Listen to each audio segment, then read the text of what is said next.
Andy Herman. We have owner of the Packaday Podcast. Going to talk Eagles, Packers, Week 1 in Brazil. Going to break down the matchup right after the intro. He looks right, he fires, and it's intercepted! It's intercepted! It is intercepted by the Eagles! What a play! Snap. He's back, he's gonna run. He's in! Touchdown! Jalen Hurts! 20. Westbrook takes it. Looks for running room. Up to the 25, the 30, to the 35-40, 45 midfield, 45-40, 45-40. Brian Westbrook! He's going! He's going! Touchdown! 15-10! The Eagles win! The Eagles win! The Eagles win! It's all birds, all the time. And we are here, of course, to talk about the Week 1 matchup, which is 2 days away, which is kind of weird. Usually we do these on Wednesday nights, and it's usually the weekend. It's going to be weird seeing a Friday night game, but it's going to be fun. Again, Andy, thank you for joining us again. Your second time on the podcast. Going to talk little Eagles and Packers. How we doing tonight? I'm doing great. Like you said, it feels weird to have a Friday night game. So excited about tomorrow, Ravens, Chiefs. We get to, obviously when you have your vested interest in the Eagles, mine in the Packers, it's always a little bit more stress on that Friday game. So just to get that first game on Thursday, that's just for fun. And you can watch two teams, really good teams, battle it out. And then regardless of what happens on Friday, even if your team does lose, you've got that, 48 hours to kind of clear the slate before you get, because you could lose that like noon game, and then that 3:15 and 7 game just aren't as much fun because you're still stewing about that noon game. So it gives you that little buffer, and then you get to enjoy 7 hours of commercial free football on Sunday with great Sunday night and Monday night games. So this just kind of works out perfectly. I'm so excited for it. Yeah, I'll tell you what, it's funny that the NFL really lucked out with this matchup, because it's a matchup between two teams that are definitely in the running for the NFC crown in general. So my first question, we know that they paid Jordan Love in a very big way. And I kind of wanted to get your feel of the organization, because we know the Packers really enjoy having quarterbacks for very long periods of time. They went, just most recently, they went right from Brett Favre, who was there forever, to Aaron Rodgers, who was there forever. Is Jordan Love the gonna be there forever kind of guy in the eyes of Green Bay? Yeah, I don't think they make him the highest paid quarterback in football if they don't have visions of him being that, decade plus long quarterback in Green Bay.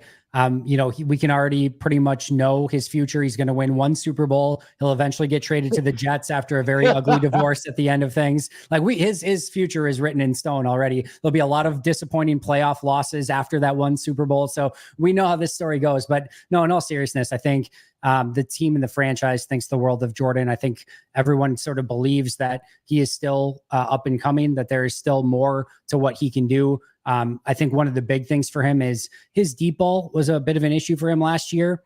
It looks night and day different already. He threw two passes in preseason. One was a swing pass to Josh Jacobs. The other was a 60+ yard touchdown to Dontavian Wicks. And it looked gorgeous. And all throughout camp, that deep ball looked way better. So there's still areas of his game where he is improving and getting better at.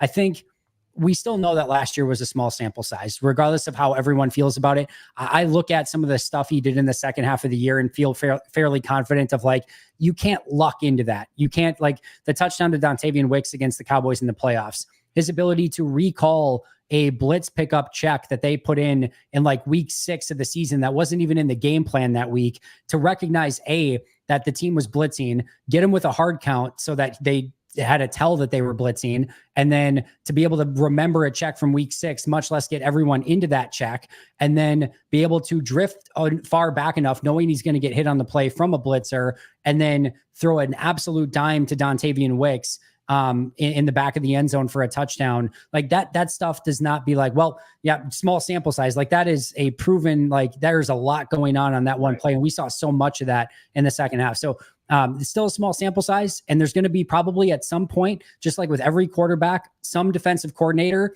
who figures something out and puts together a game plan that every other team can copy and paste up until they figure out a solution to it, or Jordan overcomes that.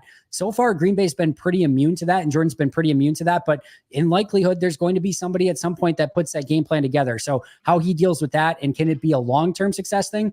That he still has to go out and prove. But I think what we saw last year was about as good of a first impression as you can possibly have, especially at the end of last year. Yeah, and the one player that you mentioned I want to get into when you're talking about the Green Bay Packers offense, and that's the running back position. Yeah, Aaron Jones is no longer with the team. He's on Minnesota Vikings. And then A.J. Dillon is put on the IR with a neck issue. And then you sign Josh Jacobs now, a huge barrage of free agent running back signings. You know, the Eagles signing Saquon Barkley and you guys signing Josh Jacobs. How do you feel that running back position is with Jacobs now in the fold in Green Bay? I think it's one of the really interesting questions. And I think one of the things that I think everyone's excited to learn a little bit about more coming this week against Philly. Listen, Josh Jacobs in 2022 was one of the best running backs of the past decade. Like we can put him up in the upper echelon of how amazing he was in that year.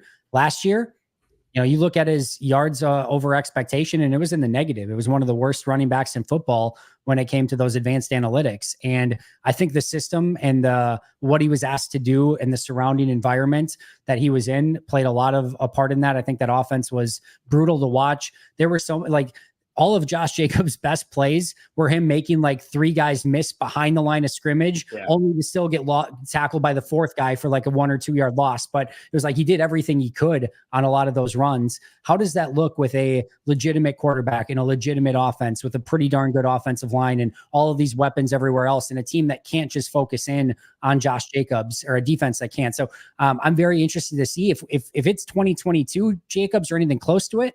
That's going to be an improvement and an upgrade over, I think, what we saw from Aaron Jones last year. If it's 2023 Josh Jacobs, I think that's actually a pretty decent sized step back, at least from what Jones did. I think it's a step up from what we saw when Jones was out last year. But that's the big question. I think it probably splits the difference somewhere in the middle. I don't think it's going to be 23. I don't think it's going to be 22. I think it's going to be somewhere a very solid middle version of that, which will be good. But I am very curious to see exactly what Josh Jacobs shows up week 1, and then how much of that you get through the course of the season.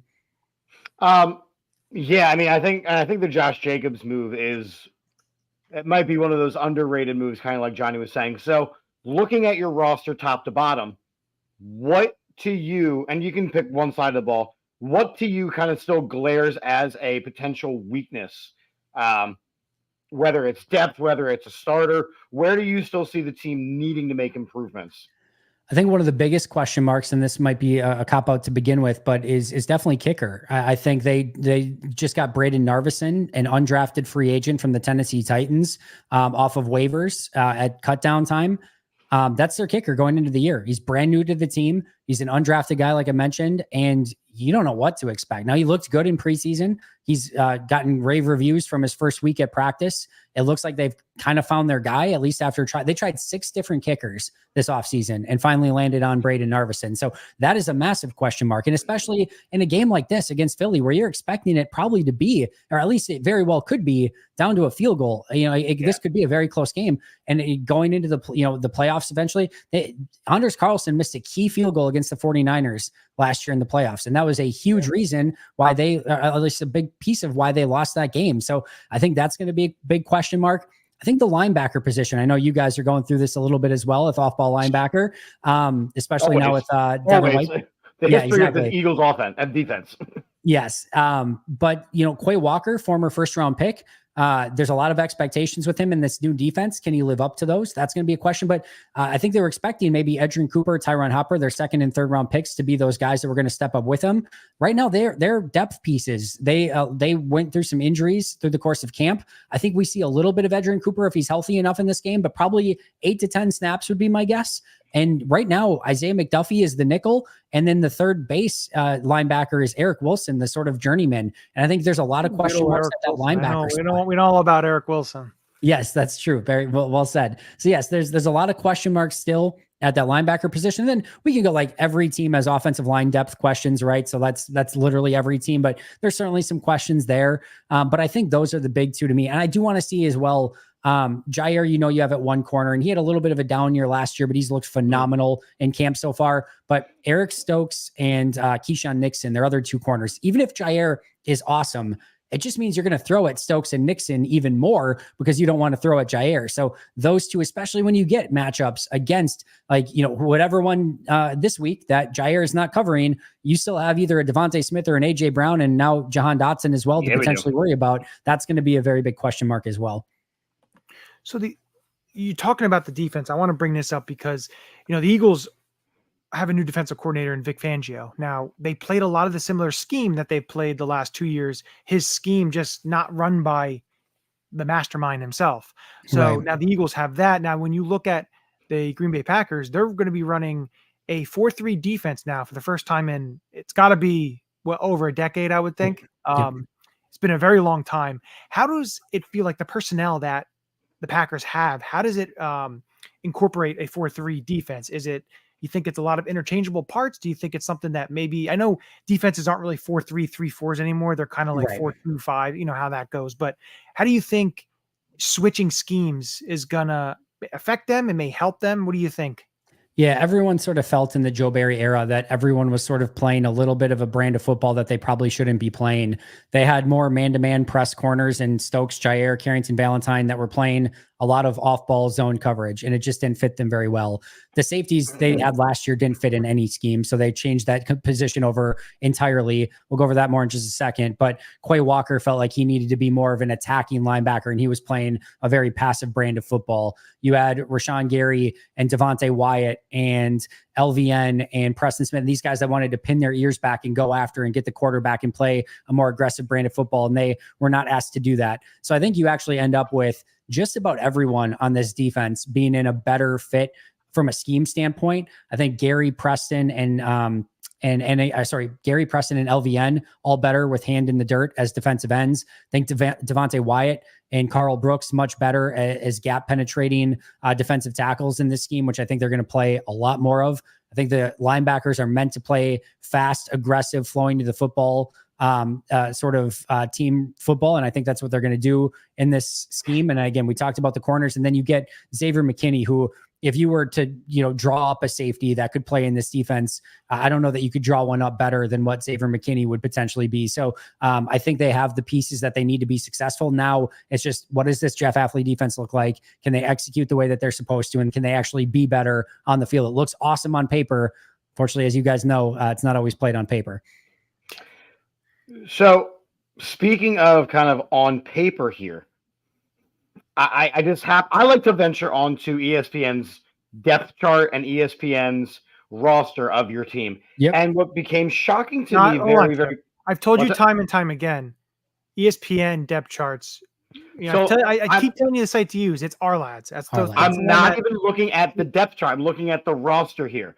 The Ourlads has that as well. But go ahead, keep going. Exactly 2 quarterbacks in the quarterback room. Yep. There's no one else in the practice squad. There's no one in there is. Sean Clifford is on the practice squad. You would know that if you had Ourlads. Not. Sean Clifford is on the practice squad. This is why you do need to use Ourlads. You're right. I do need to use the other one we were just talking about then. Anyway, Malik Willis. Yes. Look, we love our backup quarterbacks in Philadelphia. What is with the Malik Willis pickup?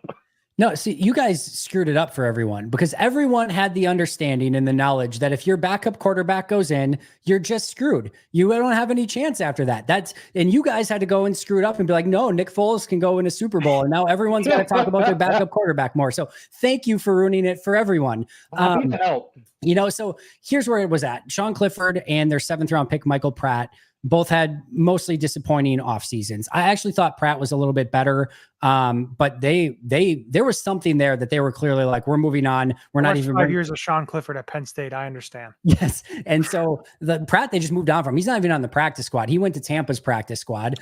Sean Clifford they did bring back to the practice squad. I think in large part due to the fact that with Willis coming in so late and not knowing the system yet, they might need to call Clifford up to be the backup in this game if Willis isn't quite ready yet and ingrained in the offense enough to actually be the number 2. So I think that's one of the reasons that they went with Clifford on the practice squad to begin with.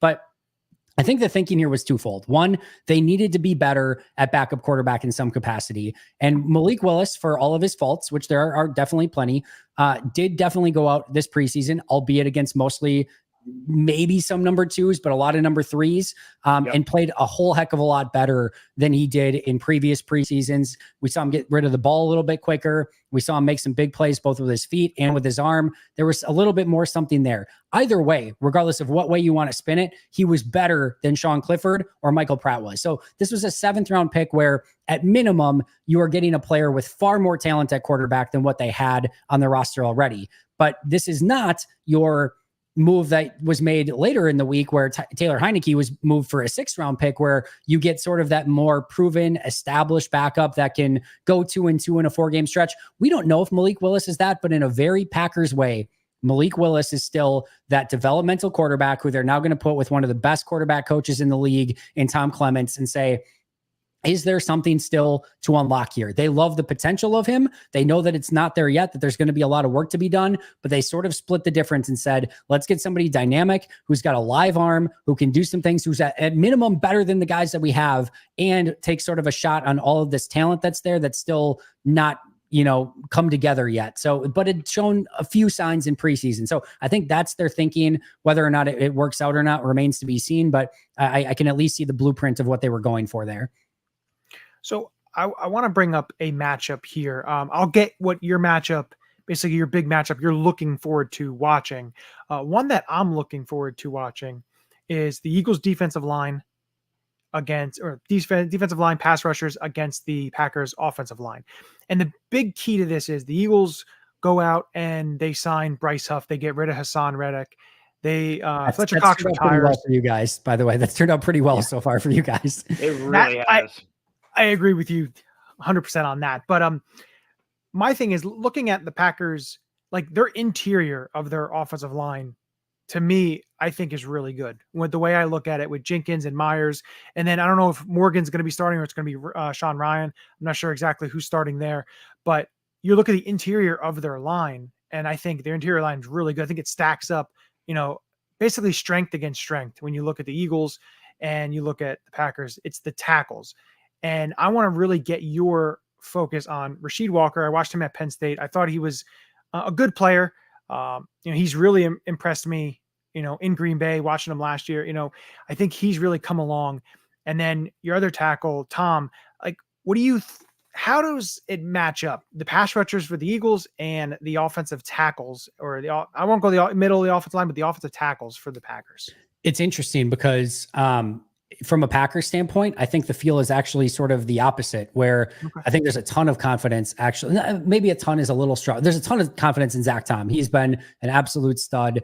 He's not quite at that, all pro level, but man, he's going to get his flowers at some point. He's a really, really good right tackle. And I think that's the one that you just sort of set and forget and know that you're going to have really good right tackle play and you don't lose any sleep over.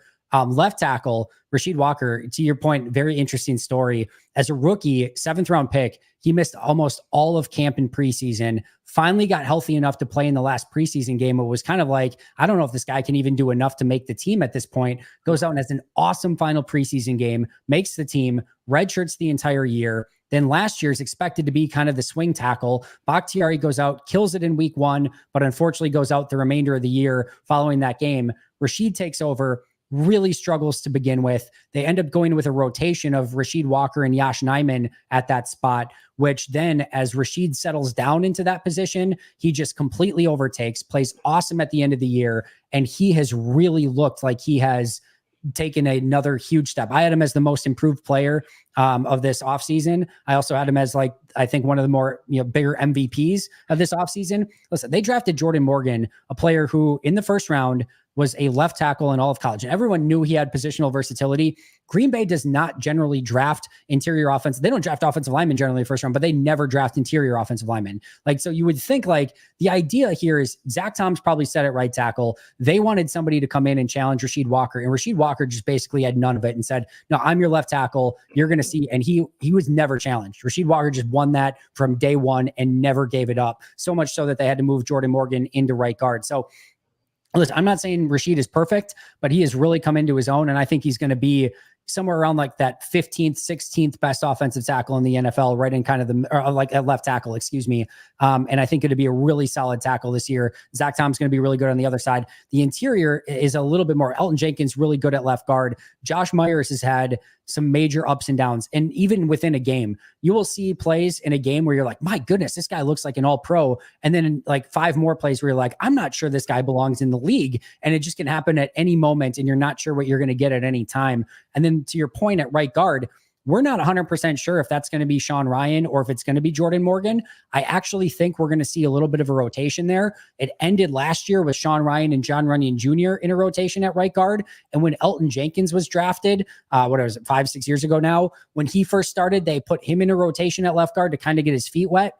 I think with Morgan missing some time, it looked like Morgan was going to win that job, but Ryan has actually responded well. And then Morgan had a bit of an injury issue for a bit. So I think we're going to see Sean Ryan start, but my guess is we see about 20 to 25 snaps from Jordan Morgan at right guard. Maybe they don't do it this week because of Jalen Carter specifically. And maybe you don't want him to have that first experience there, but if not this week, then next week. But I think we do see some Jordan Morgan rotating in sooner rather than later. So kind of now looking bigger picture for your team going into this season. I mean, as I mentioned at the beginning, we think that the Packers have the chance to be a little bit elite in the NFC, but you play in a very tough division. Yeah. So starting just first off, do the Packers win the division? Number one. And number two, what is the expectation? How far do they go this season?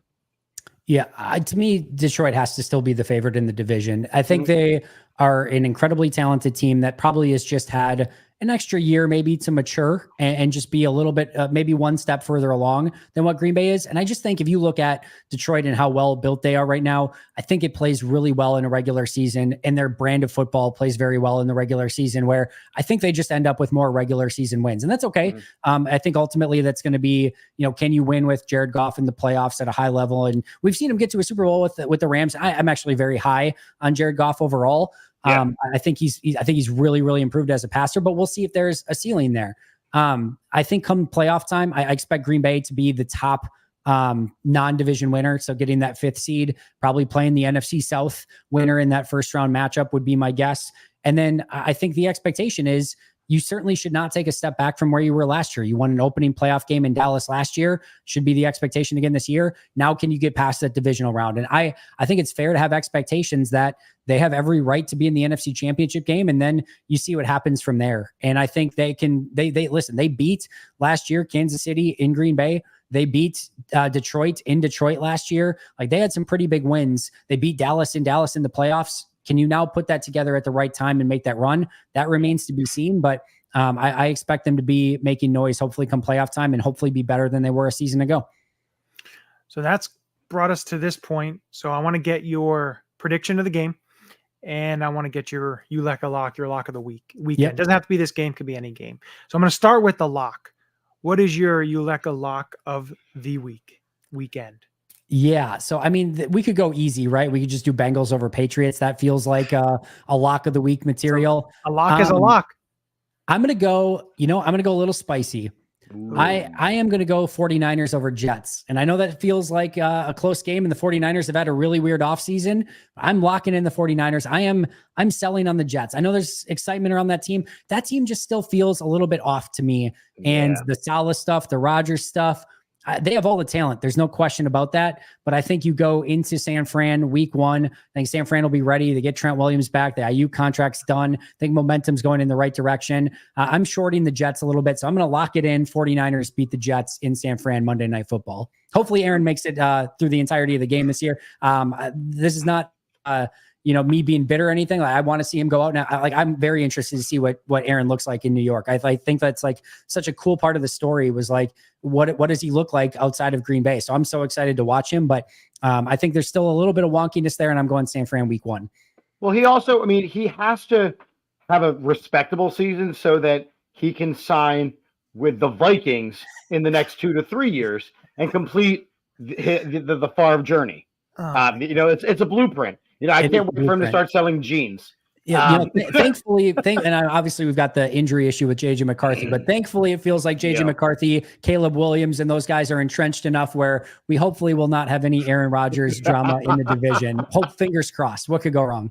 Yeah, you don't want to see that. I get that. We us as Eagles fans had to see Donovan McNabb play for the Washington Redskins at the time, and that was a disaster for them, which was fine by me. It stinks to see one of your basically player that you watched and grew up watching go to another team and be successful. I know you saw that with the Vikings and Brett Favre, so a little successful, but I get that. Now it comes to the prediction time of the game. What is your prediction on this game? If you don't want to get the score, you can just give basically a key matchup or a key thing to watch, but the floor is yours. Yeah, so I've kind of gone into this for a while feeling like I think Philly gets the win here. And I think it's going to be a very close game. And Philly absolutely can come out with a victory here. That's not going to be surprising at all if they do. As of late, and maybe this is just wishful thinking or whatever, but I have changed a little bit. I think 23-20 Green Bay is kind of what I'm leaning towards right now. I do think this is such an interesting matchup. And I mean, listen, week one is wonky in and of itself. You don't know what you're going to get in week one from either team. This is basically like almost like a pseudo preseason game with these teams not playing anyone in the preseason anymore. You get some weird results. Add in the fact that it's in Brazil on a neutral field. Add in the fact that Green Bay ended the season on a rise, and Philly, we know, did not end the season exactly on the way that they were hoping for. You've got 3 of the 4 coordinators who are brand new. You're going to have unscouted looks from the Packers defense, the Eagles offense, and the Eagles defense in this game. Like, this is just your ultimate coin flip here. So for Eagles fans, I'm not trying to just homer this thing. This could go in either direction. I'll take, Packers 23-20, mostly because they have their main offense that is actually similar and the same. And there's not been a ton of turnover on that side of the ball. You're switching out Aaron Jones for Josh Jacobs. But other than that, is basically the same offense. And on defense, yes, it's a new system, but Philly's got 2 new systems on both sides of the ball. So, or at least new coordinators. So yeah, I think that's the only thing that's putting it in that direction. But my goodness, I think this is going to go either way. And it's just going to be a really, really fun matchup. Yeah, I agree with you. It's going to be a fun matchup. Indeed. Again, Andy, I really appreciate you coming on, joining us to talk some Eagles and Packers. Again, let everyone know where they can find you and what you're doing. Hey, you can find me on Twitter at Andy Herman NFL. And you can find, if you're interested in watching a Packers podcast, you can find it either on YouTube or wherever you get your favorite podcast 365 days a year. All righty. Awesome. Thanks, Andy. Really appreciate you giving us this time. Yeah, you bet, guys. Have a great rest of your day. You too. Some great stuff, kind of breaking down, getting, the opposition's aspect and outlook on basically how they see the season being, how, going into this game, some matchups. I want to bring this. And look, before we get any further, Green Bay, again, I've been using this phrase a lot over the last couple of weeks. Green Bay on paper, I mean, they've got a great young receiving core. They got a stellar running back who will actually be utilized in the right way. I mean, the last couple of years, Josh Jacobs hasn't had a quarterback that can really, sell the play action. They're not an actual throwing threat. It's interesting, some of the parallels that you see between these two teams, right? So you see the young quarterback who got paid. You see the elite level running back who is now on a better team than they have ever been on. You see the great young receiving core. I mean, these two teams have a lot of similarities. I think that his point was really good. Like this game is a coin flip. It's going to be a tough matchup. And then you throw in the wildfires and the being in Brazil, and one team's allowed to wear green and one team's not. And, it's weird, man. It's weird. I wore non-green out of solidarity. Did you? Yes. And I found sleeves because it was cold. But what I want to bring up, my draft is done, by the way. I'm good. That's good. Good. As hopefully you have a good team. Oh no, I sent it to Bauer. We'll find out. Yeah. So I do want to bring this up because we got some news that came across the wire this morning. Devin White will be out for the game. He is out. And then you had some stuff coming across that was most likely that he wasn't going to be the starter. Yeah. And they were looking to trade him. Now, again, some of the stuff you got to take with a grain of salt because of the person that's putting it out. I'm not going to put the name out there. He likes to really spin a lot of stuff and, always into the drama. But it is interesting to see, because I heard nothing during camp or preseason or anything about Devin White struggling, not looking very good at all. Anything you heard really not much of anything. You did hear about Nakobe Dean looking better and getting better and better as the weeks went on, which was great to hear because as your third round pick of a couple of years ago, you want him to take that role, and you drafted him high enough, and he was, he fell in the draft, but he was expected to be a higher draft pick, and you want him to take over that role. And I think another thing too is, the way I look at this defense, by mid-season, I wouldn't be surprised if your starting linebackers are Nakobe Dean and Jeremiah Trotter Jr., just because, you want to, you want the youth to be there, and you want to have those guys take that next step and be those guys in the middle. Like, I know Zach Bond's going to get the first crack at it, and he's looked pretty good in camp, but this whole Devin White stuff is interesting and something really to monitor, to see kind of what's going to be going on with that. Because to me, Vic Fangio is not a guy that's going to sugarcoat anything. If there was, some guy taking over a spot, he was going to say, well, he looks really good, he looks like he's taking that spot. He's going to tell you, he's not going to beat around the bush. So that, to me, that was really interesting to hear this, especially with them traveling in Brazil. He wasn't going to be there. All that stuff was just interesting to hear this morning. So there's a couple things here. So according to the Philadelphia Eagles depth chart on the Eagles website, okay, going that way. You're just going to disregard the website I give you, are you? Just to be. I had to figure out what it was. But according to the Eagles website, Nakobe Dean and Devin White were both listed as starters the entire preseason. There was not a second, it was White/Dean at the linebacker position. Great. Okay. Here's what I saw you just threw in the chat. Thanks. Appreciate you. You're welcome. You saw Devin White play a little bit in the preseason. You saw Nakobe Dean play a lot in the preseason. So to me, I don't take a lot of stock. Number one, they weren't going to trade Devin White. Let's just start there. He was one of the big pieces that they brought in this offseason. And I don't think Nakobe Dean did enough to say, hey, this is my job now, I'm good. You still need the depth of the position because Nakobe Dean has not made it through a full season. So that's number one.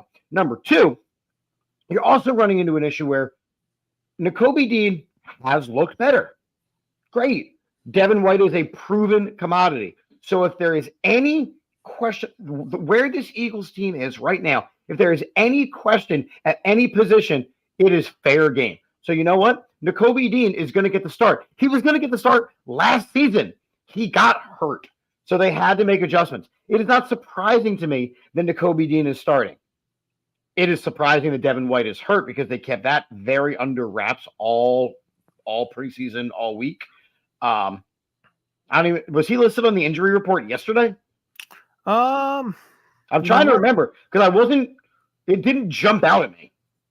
I'm not sure. I'd have to go back and take a look and see. I can take a look and see the Eagles injury reports and see if they had put him on the list yesterday, but I didn't really take too much notice on the injury report yesterday, just because I wasn't really paying too much attention. So he had a limited practice on Tuesday. Was he? Yeah, limited practice on Tuesday, but he was the fourth name.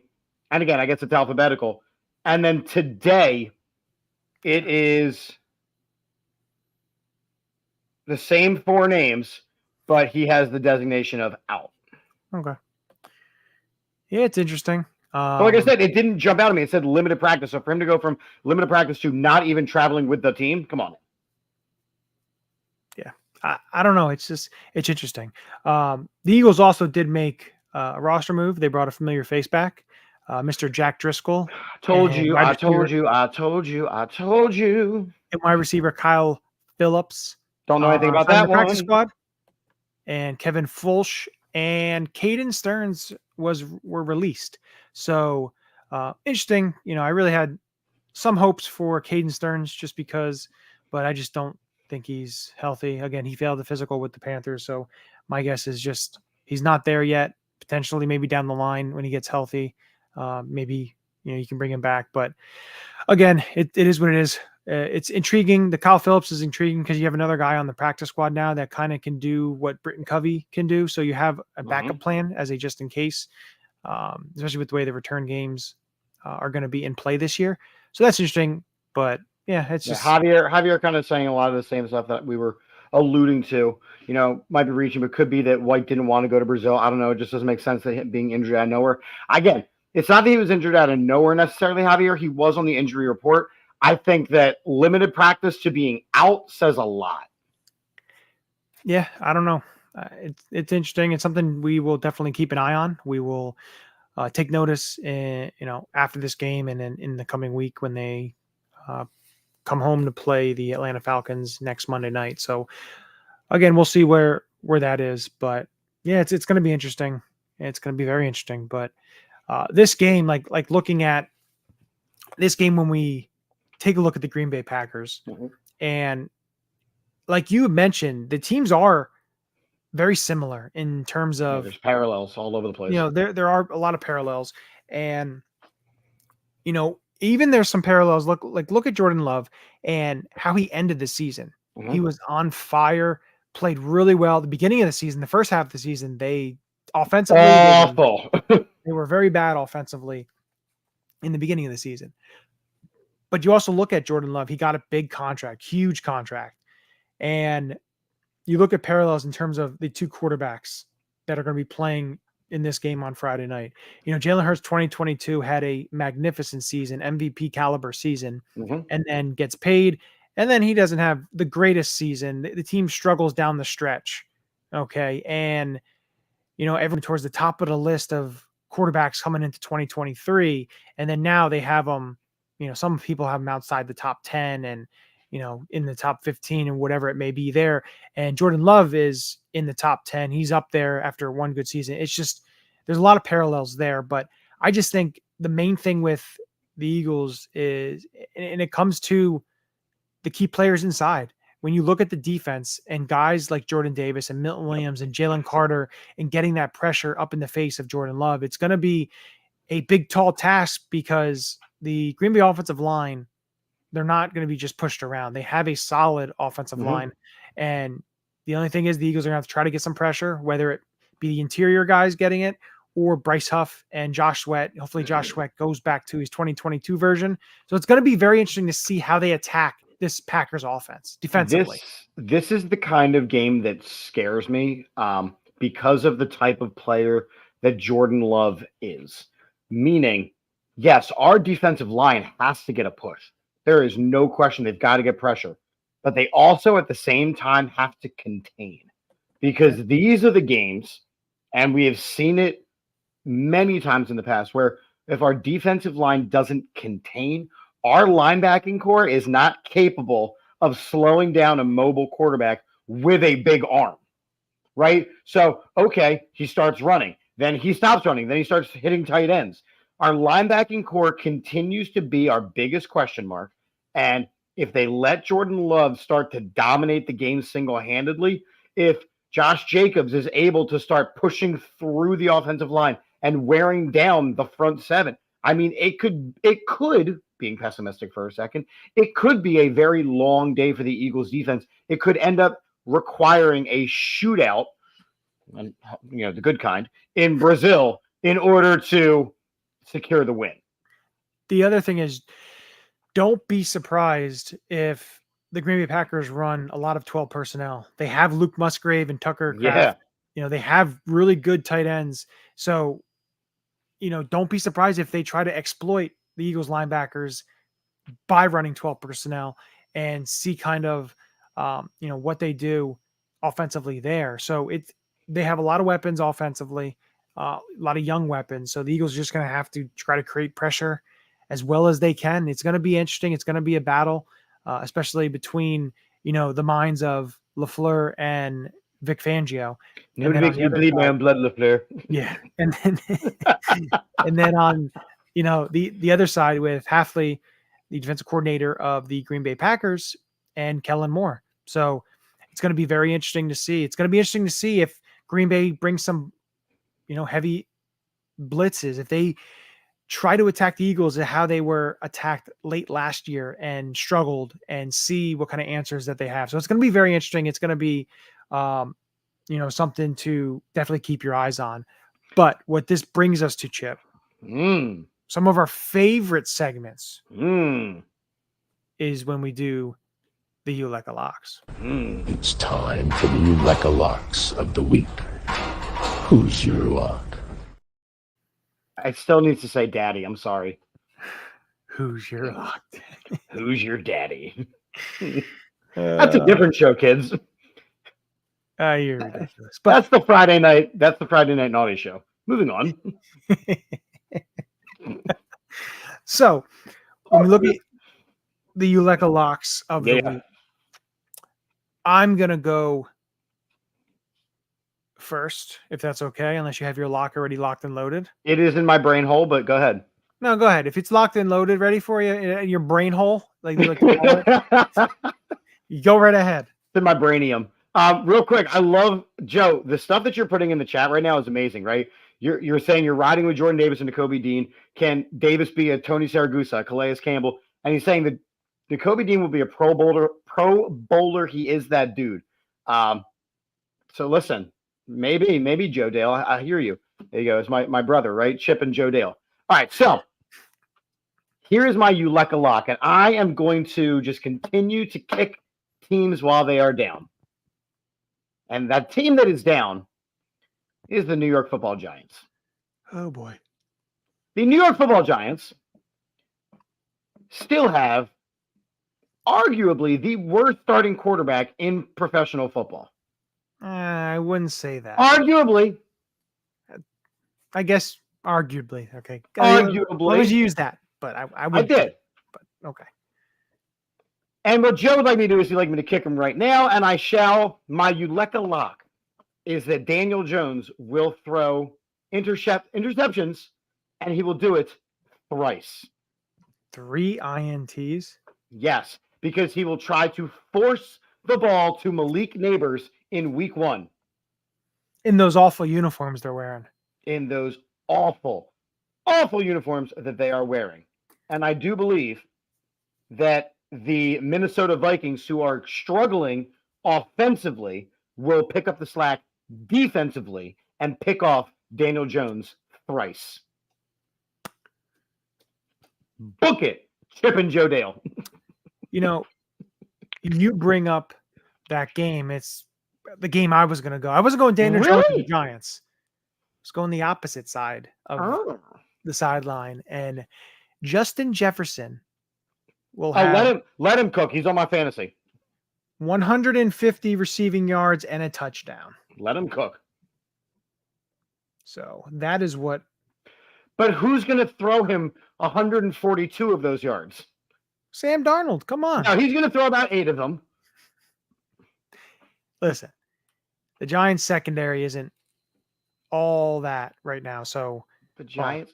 So it hasn't been all that for a couple of years. I just did the NFC East Roundtable podcast where I'm on with Rio from the Commanders and Nikki from the Giants and DMV from the Cowboys, and it got a little heated, but I really enjoyed just kicking the crap out of the Giants over and over and over. They did nothing. Like, Malik Neighbors has an opportunity to be a really great wide receiver in this league.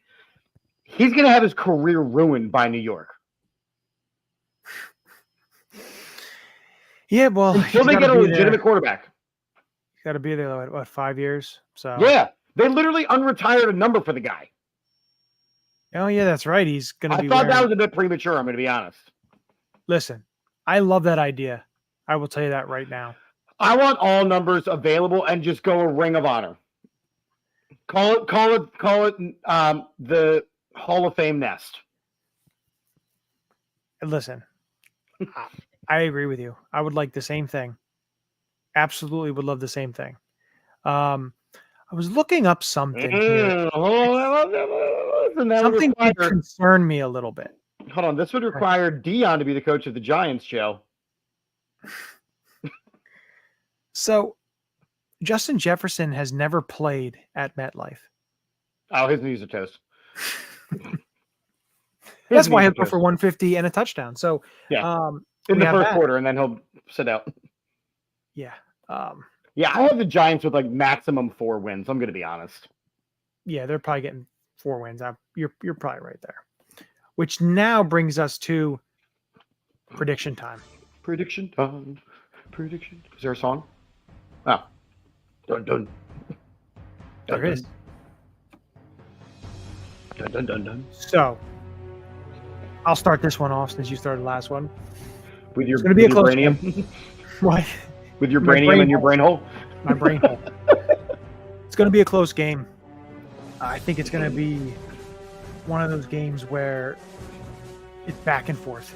I don't think that any team's going to really pull away. I have a close game here. I do think the Eagles come away victorious here, come out of Brazil with a W. I have them winning 27-24. Yeah. And they come home with being 1-0. Yeah, I'm along the same thought process. This is a lot closer game than it should be. I also have it being a close game because it's the first game of the season, and there is rust that both teams have to knock off because nobody plays starters anymore. So now you're flying to a different country. You're on different time zones. You're not allowed to leave the hotel. There's wildfires. You haven't played in months and months and months of real competitive football. It's a rusty, sloppy game. I have it as coming down to a field goal. And as Andy mentioned, we have the more able-bodied special teams. So in the land of Pele, it comes down to a kick. And I have the Philadelphia, see what I did there? I have the Philadelphia Eagles winning by a score of 17-14. Wow, a low-scoring game. I don't think either team is really going to light it up. So you know the other thing before we just head out of here. No fade out. You got to learn to use the fader, Mike. Shut up. Sorry. So one thing I saw that was interesting was the field. It's the same grass that is used at both Lambeau and the Link. The only 2 teams that use that type of sod or grass or whatever you want to call it. But is the grass green? Because we know that starts gang wars. You're an idiot. Thank The you. grass is green. And On the other side. Maybe not on the other side. But it's going to be fun. It's going to be fun. We will have a recap show probably some point this weekend. Just because next weekend or next Wednesday, we're going to have Myles Garrett, not that Myles Garrett, from Fox Atlanta to break down the Eagles and Falcons. So that should be a fun time to kind of get his input and his insight on the Atlanta Falcons, because they did do a lot this offseason, and they have a lot of basically they have people are talking about them. So yeah, listen, the Falcons made some moves, and listen, say what you want about Kirk Cousins, and I will say a lot. The dude is a statistic patter. It's just crazy that this is the 3rd straight home opener of the Eagles night game that he's been at. 3 straight years. That's just insane. That's just crazy. I thought it's just nuts to hear that. Wait, who? I was talking about Kirk Cousins. I know, Kirk Cousins. He's going to be in Brazil? No, home openers. Oh, home opener. Sorry. Home game. Oh, okay. I'm there now. I'm with you now. Sorry. I lost track of what you were doing there. Yeah, I mean, look, you look at a team like, and we'll talk about this next week, but you look at a team like the Falcons, and they have some players. This is the year that Kyle Pitts actually gets got through and throwing him the ball. So, who knows? So and then when Kirk Cousins blows his ACL for the 74th time or whatever he does, Michael Penix is coming in. Yeah. So that should be fun to talk about that matchup preview. But again, we will be the inside swoop. Got to get it right. Inside swoop. Yeah, I like that. I know you did. That's why I came up with it. It's a good ring. But the recap show, I just think it's better off to do that separately than to have to do it on basically one of these shows, since we're just really talking the matchups and stuff. So we'll be around this weekend at some point we'll get that in there to kind of recap the game and everything that went on there. But, with that, as we always end the show, we appreciate everyone that's tuned in, everybody that has followed the channel. We are over 10,000 followers, so that is absolutely awesome. Make sure you get your entries in for the Eagles jersey giveaway that ends on the 6th. We will be announcing the winner for that. So make sure you get your, you go to our pin post at the top of the page. Make sure you like it, tag a friend. Timeout. Uh-oh. I know what I would have had to have done. The bet that we made about the preseason, what was going to happen if you lost? If you lost? No, I knew what I was going to have to do if I lost. There was never any thing if I lost. Are you sure? Yeah, you never countered it. You were too busy worrying about Tanner McKee and Kenny Pickett. No, knowing that I was right, knowing that I wasn't going to have to buy a Tanner McKee jersey. But you never said anything. I'm gonna watch it back. It was like what, 4 weeks ago? Go ahead. You can watch it back. Okay. It helps us get better, Yeah, that's fine. And what also helps us get better too is Chip will be counting all the votes and putting them in a generator and picking the winner and sending it to me. Ooh. Since I know he likes to do all that school stuff, so that should be fun. But you just gotta, we'll talk off the air. That's fine. Okay. But as we always say, go Birds. Go Birds. 2 days. This is Matt Ware. Hey, for all the Eagle content you need, go follow All About the Birds. They do a damn thing. Check them out. Hey, Eagles fans, I may be in Tampa, but I know where to find the best Eagles content out there. Check out my friends at All About the Birds. Philadelphia, what's up? This your boy Freddie Mitchell, a.k.a. Fred X. It's all about the bird. All birds all the time. All birds all the time. All About the Birds provides you with weekly analysis, game recaps, informative interviews, and it's all birds all the time.